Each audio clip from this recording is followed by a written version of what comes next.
Well, the unemployment rate today jumped unexpectedly to a 10-year high, potentially disrupting the government's deliberations ahead of Treasurer Joe Hockey's first budget. But as the Labor team went on the attack over the new job figures, the coalition challenged them to allow it to repeal the carbon and mining taxes. Well, the government was also on the defensive on another issue, with Labor mounting more political pressure over what it calls the conflict of interest in the office of the Assistant Health Minister. Political correspondent Tom Eagleton has more. Coming in at 6%, the official unemployment rate was at the high end of expectations.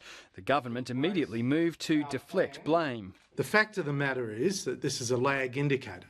Unemployment has always been a lag indicator. The uptick in unemployment's come as the Treasurer puts together his first budget. He faces a delicate balancing act, cutting back government spending without upsetting the economic growth apple cart. So this is something we are very actively discussing, and obviously as data comes to the fore, we're considering that in the context of the budget. Job losses from the death of the auto-making industry are yet to cut in. There's still no word on what sort of package the government will offer Toyota workers. Yeah, the jobs package is to improve the strength of the overall economy. The bottom line is we have to lift the tide so that all boats rise. Are there any questions? The opposition's continuing to push the government for something more than that. When will the Prime Minister give us a real plan and start fighting for Australian jobs?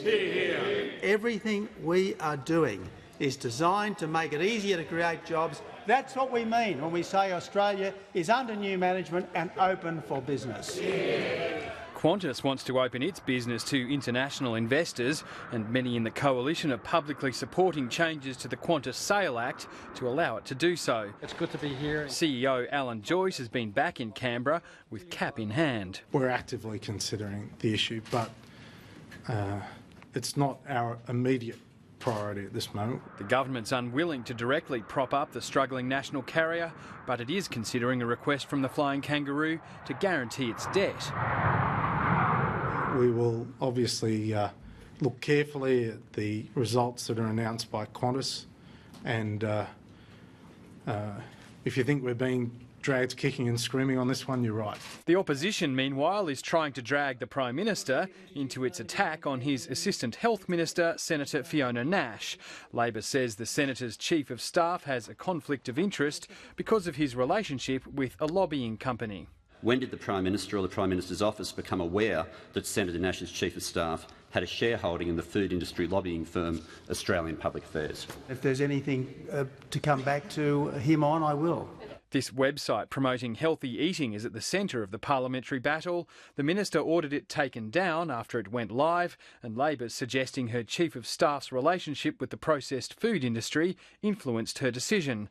Senator Nash says the website went live before the healthy food program was ready to be rolled out, and is suggesting discussions at a forum of state health ministers justified her decision. The forum took a unanimous decision to have an extensive cost-benefit analysis done that was due to report back to the forum in June this year, and it was premature to have the website live until this was completed.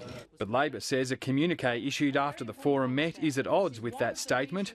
The communique says Senator Nash informed the forum that she will direct the Department of Health to broaden the cost-benefit analysis. Direct her department, not a unanimous decision, but the minister unilaterally directing her department to conduct a more extensive cost-benefit analysis. The opposition is now making serious charges against the senator. The Assistant Minister for Health has, on the face of these documents, misled this Senate for a second time. You, Senator Wong, well know the gravity and weight and seriousness of the allegation you now make, and you make it on virtually no notice and in the absence of the person against whom the allegation is made. Senator Wong launched her attack at the end of this week's sitting.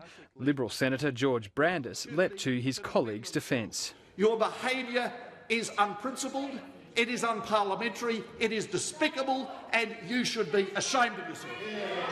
Senator Nash has released a statement standing by her words in the Senate today, though follow-up phone calls to her media advisor were not returned.